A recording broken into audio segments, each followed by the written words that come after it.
Bonjour à tous, je suis Anne-Catherine Dumortier, docteur en pharmacie et naturopathe, responsable du département sciences d'Energetica Natura pour la France. Energetica Natura est une entreprise de compléments alimentaires spécialisée en santé intégrative et fonctionnelle. Chez Energetica Natura, nous sommes en permanence à la recherche de nouveaux outils et supports de formation. C'est pourquoi je suis vraiment ravie de lancer cette série de podcasts, les Capsules Pro Energetica Natura. Ces capsules pro seront pour vous de formidables rendez-vous de formation en médecine fonctionnelle et santé intégrative. Nous y aborderons des thématiques que vous rencontrez chaque jour dans vos cabinets et pour lesquelles des thérapeutes experts partageront leurs connaissances et leur expérience pratique.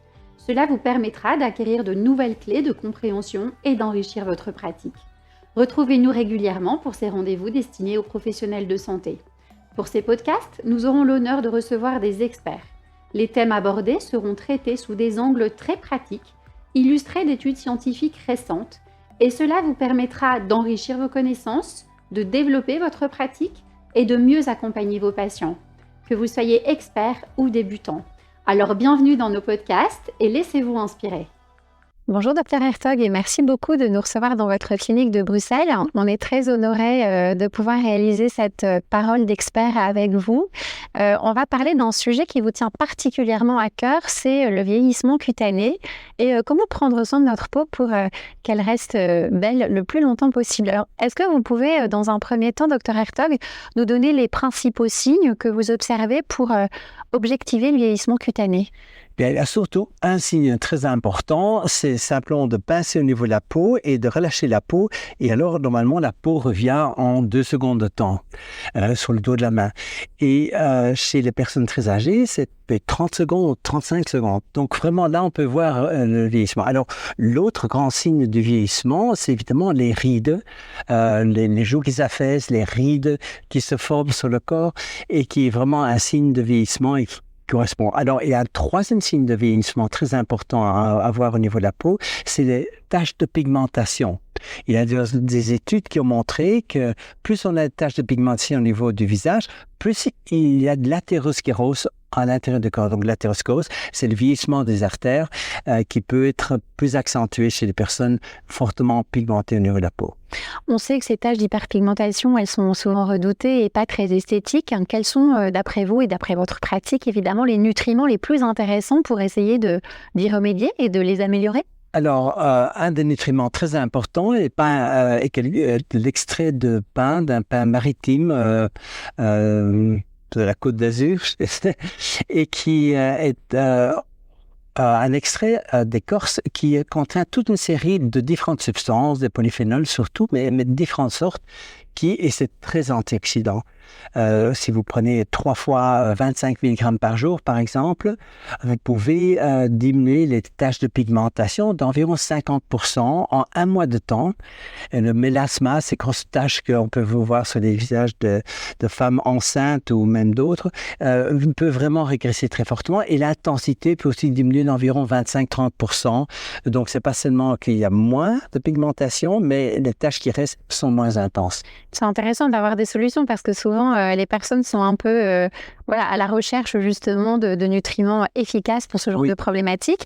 Alors, l'autre problématique que craignent beaucoup de personnes, ce sont les rides et les ridules. On les craint, on les observe. Quand elles sont là, on essaye de les faire régresser. Quel est pour vous l'ingrédient, le nutriment le plus intéressant justement pour essayer d'atténuer ou de prévenir l'apparition des rides ? Alors, il faut distinguer les nutriments, je dirais, naturels de synthétiques. Il existe une crème qu'on applique, qui est des crèmes à vitamine A synthétiques. Seulement, elle peut aussi pénétrer dans la peau, donc provoquer des problèmes au niveau du foie. Donc, il faut être assez prudent avec ce genre de produits synthétiques.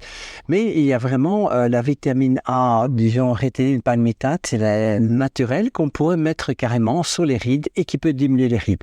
Et donc, un nutriment vraiment très, très important. Maintenant, on a aussi ce qu'on appelle les peptides de collagène. Et là, les résultats sont encore plus probants. Vous pouvez réellement avoir une diminution des rides entre 25, 30, jusqu'à 50% de moins. Donc, la peau peut être plus tendue. Elle va aussi s'épaissir. Elle va aussi avoir briller plus parce elle est mieux hydratée. Elle est aussi un peu plus de graisse qui est formée de façon non excessive et qui est vraiment intéressante. Donc, moi, je suis très enthousiaste des peptides collagènes. J'avais de la peau qui était fripée. Je peux vraiment, chez moi, sentir et voir qu'en quelques mois de temps, cette peau s'est rendue plus tendue et aussi épaissie. Ce qui fait que ça me donne un aspect plus jeune, mais vous savez, le collagène est aussi important à l'intérieur du corps et il y a probablement toute une série d'améliorations au niveau à l'intérieur du corps qui se passe. Ça a été montré par exemple que les personnes qui prennent des peptides de collagène peuvent avoir 1 kg, 1,5 kg de graisse en moins et 1,5 kg de muscles en plus et aussi plus d'eau. Donc là, on a vraiment une transformation du corps assez intéressante qui se passe. C'est vraiment intéressant d'avoir justement ces multiples effets du collagène. Et selon vous, quels sont les nutriments les plus intéressants à associer dans une synergie de collagène très complète ? Alors, il y a toute une série de nutriments qu'on peut ajouter, c'est-à-dire les nutriments qui peuvent aider le collagène, comme la vitamine C, le zinc, etc., vont avoir un effet. Et d'ailleurs, la vitamine C, en tout cas en application locale, a montré qu'on peut avoir moins de rides avec cela.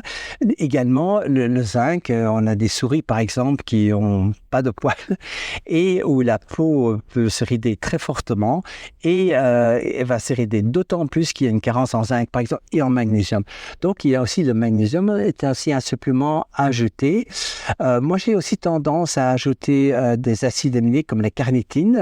Vous savez, c'est aussi un nutriment. Lorsqu'on la donne, on a plus d'énergie, mais en plus, on a en fait plus de muscles, moins de graisse dans ce corps. Donc, ça change la composition du corps qui est très intéressante. Et alors, je vois l'effet parce que pour moi, la peau et les muscles, c'est le même combat. Il faut que les deux s'améliorent.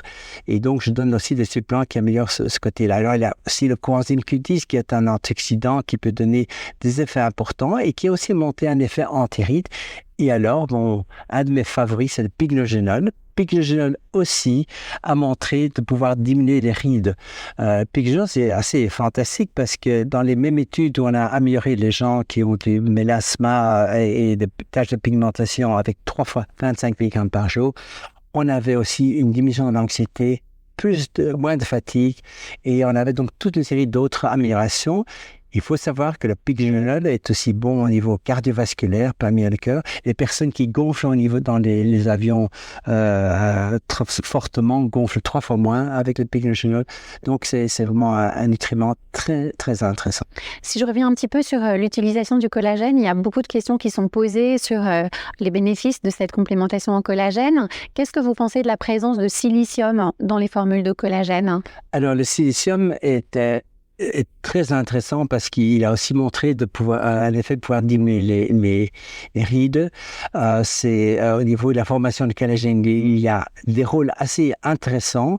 En fait, l'effet de silicium, vous allez pas seulement le voir sur la peau qui va se tendre, mais même les ongles vont se solidifier. Et moi, je dis souvent aux patients, si vous en prenez une certaine dose, vous pouvez même avoir des ongles de tigre, dans le sens où les ongles peuvent être vraiment très forts, ceux d'un fauve.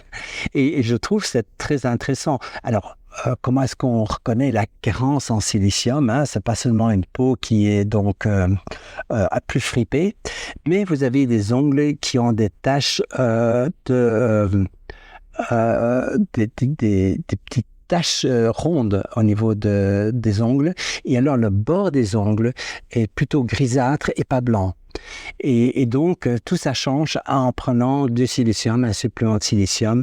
Alors, l'idéal, c'est d'associer toute une préparation avec des petites collagènes, silicium et d'autres nutriments. Et là, vous pouvez avoir alors un effet beaucoup plus probant. C'est intéressant justement d'avoir ce bénéfice à la fois sur la peau, mais sur les autres fanères aussi, hein, les cheveux, les ongles. Souvent, c'est ce qui est recherché par les patients. On parle souvent, quand on évoque les produits à base de collagène, des peptides, donc de collagène, et de leur taille. Quelles sont vos préconisations et vos recommandations justement pour optimiser la biodisponibilité du collagène ? Alors, ces peptides de collagène, ça veut dire que ce n'est pas du collagène tout à fait allongé. C'est vraiment fractionné par ce qu'on appelle l'hydrolyse. Et alors, évidemment, plus petits sont ces fragments, mieux ils vont être absorbés. Donc, il faut essayer de trouver des préparations qui sont bien hydrolysées et bien absorbables. Et donc, ça, c'est une première chose. Alors, ce qui est très important, c'est de prendre la bonne dose. Si vous prenez 1 gramme, vous allez évidemment avoir moins d'effet qu'à 10 grammes. Et les personnes qui sont, je dirais, fort âgées ou fort vieillies doivent prendre 2 fois 10 grammes ou 2 fois 12 grammes ou quelles que soient les quantités. Mais c'est pas... Alors, il faut savoir d'où vient l'origine du collagène. Alors, il y a en général la collagène d'origine marine, qui est intéressant, mais en fait, le collagène à partir bovin est plus efficace. D'ailleurs, j'ai fait des études aussi sur les nutriments qui peuvent le mieux améliorer la composition des corps. Et quand vous prenez du soja, par exemple, de plantes, vous pouvez réellement améliorer la composition du corps, moins de graisse, plus de muscles. Par contre, si vous passez à ce qu'on appelle whey protein du lait, c'est mieux. Et si vous passez alors de whey protein au egg protein, ça veut dire les œufs, c'est encore mieux. Et si vous passez au bovin, au porc, etc., c'est encore mieux. Donc, en fait, il faut prendre d'origine animale la plus proche de nous dans le monde des mammifères, c'est le plus efficace. Et donc, moi, ce que je prends comme supplément par jour, c'est du bovin. C'est intéressant, justement, avec cette origine bovine, d'avoir une très bonne traçabilité et des ingrédients brevetés pour cette prise de collagène. Dans cette prise en charge donc, du vieillissement cutané, il y a aussi une place très importante pour les antioxydants. Lesquels utilisez-vous et qu'est-ce que vous pouvez nous recommander pour les thérapeutes qui nous écoutent? Les principales vitamines antioxydantes ou... Oui, donc les principales, c'est juste les grandes vitamines qu'on connaît bien, la vitamine C, qui peut vraiment améliorer la peau, pas seulement locale, mais aussi prise par la bouche. Sauf que les études qui ont montré l'inversement du vieillissement de la peau est vraiment au niveau en solution locale.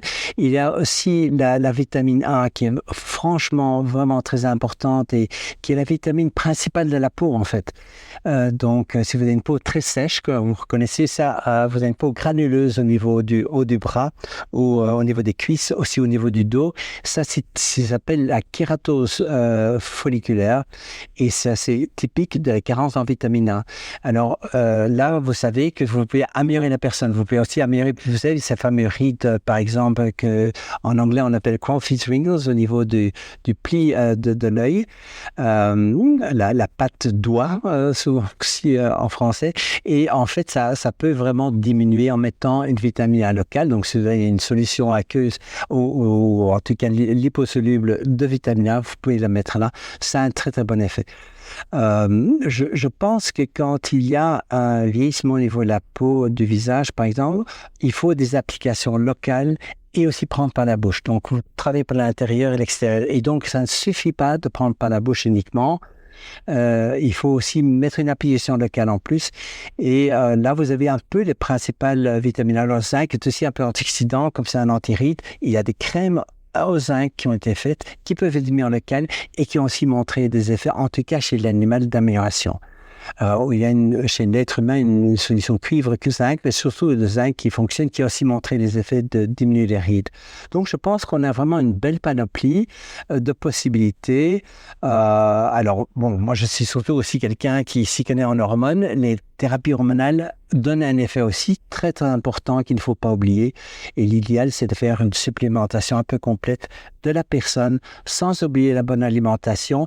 Et alors, il y a quand même quelque chose de très important. Si vous ne dormez pas assez, vous avez quand même les traits fripés. Donc, dormez assez. Et vous savez qu'il y a 60 ans, des personnes dormaient 2 heures de plus, entre 8 à 10 heures. Et maintenant, nous dormons 6 à 8 heures. Ce n'est pas suffisant. Ça augmente l'appétit. On mange mal alors, on mange plus de sucre. Et ça défait aussi le visage. Les sucres sont absolument pas bons pour tout ce qui est visage et peau. Vous avez un vieillissement prématuré, selon mon expérience, avec trop de sucreries. Merci beaucoup, Dr Hertog. C'est vraiment intéressant d'avoir cette synergie entre l'alimentation, les produits d'application locale et évidemment les compléments. On a vu l'importance d'une complémentation adaptée en collagène pour prévenir et améliorer le vieillissement cutané. C'était vraiment un plaisir de réaliser cette interview, Dr Hertog. Merci beaucoup et à bientôt pour la suite de nos podcasts. Merci Anne-Catherine et à bientôt.